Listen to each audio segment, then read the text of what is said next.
Cube TV ప్రేక్షకులకు స్వాగతం సుస్వాగతం.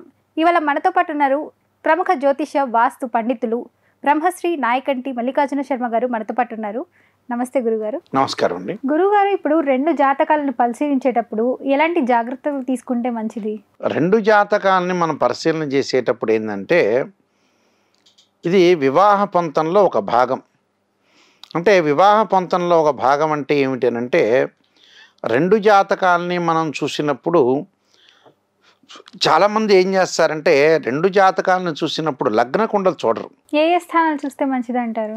ఏ స్థానాలంటే, ఒక అబ్బాయికి కానీ అమ్మాయికి కానీ, ఫస్ట్ అబ్బాయికి తీసుకుందాం. అబ్బాయి జాతకాన్ని చూసుకునేటప్పుడు ఆ అబ్బాయికి వివాహపరంగా ఎలా ఉంటుందో చూడాలి.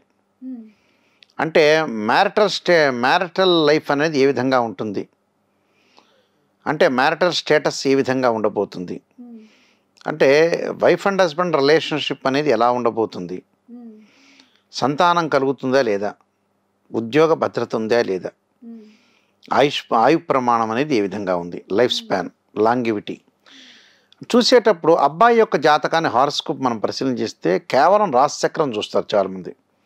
రాశిచక్రం కాదు, భావచక్రం చూడాలి, నవాంశాన్ని కూడా చూడాలి. నవాంశం వివాహ జీవితాన్ని తెలిపేది. అలానే సప్తమాంశం అని ఒక ఉంటుంది, అది ఆరోగ్యాన్ని తెలుపుతుంది. అంటే డీ చార్ట్స్ కొన్ని ఉంటాయి. అంటే హోరా కుండలని, ద్రేక్కాణ కుండలని, దశమాంశమని, ద్వాదశాంశమని, త్రింశాంశమని, ఇలాంటి షోడశాంశమని 16 లగ్న కుండలు ఉంటాయి. చతుర్థాంశమని. అంటే ఈ లగ్న కుండలు ఏవైతే 16 లగ్న కుండల్లో ఇవన్నీ కూడా ఈ లగ్న కుండలంతా కూడా చూడాలి. ఈ లగ్న కుండలు చూడకుండా ఏదో రాశిచక్రంలో చూడటం కాదు, రాశిచక్రం చూడాలి. ఖచ్చితంగా వివాహానికి ముందు రాశిచక్రం, భావచక్రం, నవాంశం 3 చక్రాన్ని పరిశీలన చేయాలి. ఒక రాశిచక్రాన్ని మనం ఎగ్జాంపుల్ తీసుకున్నామంటే, రెండవ స్థానంలో జన్మలగ్నం నుంచి రెండవ స్థానం అనేది కుటుంబ స్థానం అంటారు. అంటే జన్మలగ్నం నుంచి రెండవ స్థానం అంటే కుటుంబ స్థానం. అంటే కుటుంబ స్థానంలో పాపగ్రహాలు ఉండకూడదు. రవి, కుజ, శని, రాహుకేతులు ఉండకూడదు. ఉంటే ఏమవుతుంది, కుటుంబ పరంగా కొన్ని ఇబ్బందులు కలుగుతాయి. ఫ్యామిలీ పరంగా భర్త ఒక మాట అంటాడు, భార్య ఒక మాట అంటుంది. భార్య ఒక మాట అంటారు, భర్త ఒక మాట అంటాడు.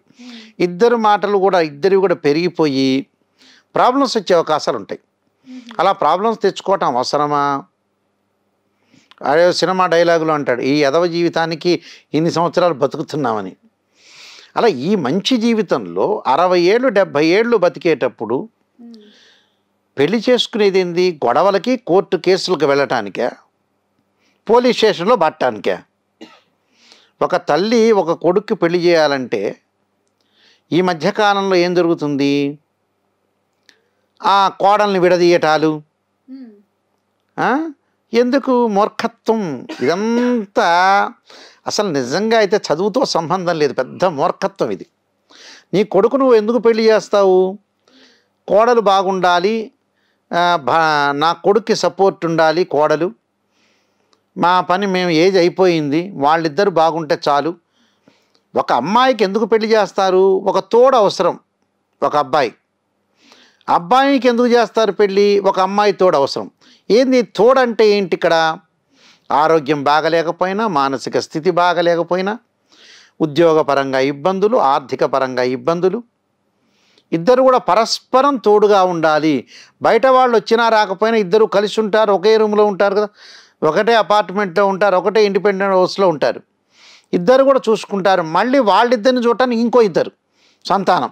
వీళ్ళు ముసలోళ్ళు అయ్యేటప్పటికల్లా వృద్ధాప్యం, వాళ్ళ మనవాళ్ళని వాళ్ళు చూస్తుంటారు. ఒకళ్ళకి ఇద్దరికి తోడు ఇంకో ఇద్దరికి తోడు ఇంకో ఇద్దరు. అంటే చైన్ లింక్ సిస్టమ్ ఇది. అవును గురుగారు. అయితే ఈ సిస్టమ్ అనేది ఉండాలంటే భార్యాభర్తలు ఇద్దరు బాగుండాలి.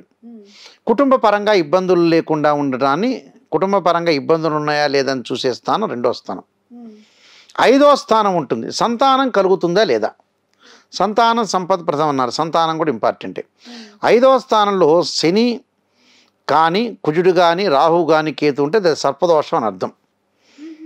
పంచమ స్థానాధిపతి, భావాధిపతి కానీ, స్థానాధిపతి కానీ రవి, కుజ, శని, రాహుకేతుల్లో ఉంటే సర్పదోషం అని అర్థం.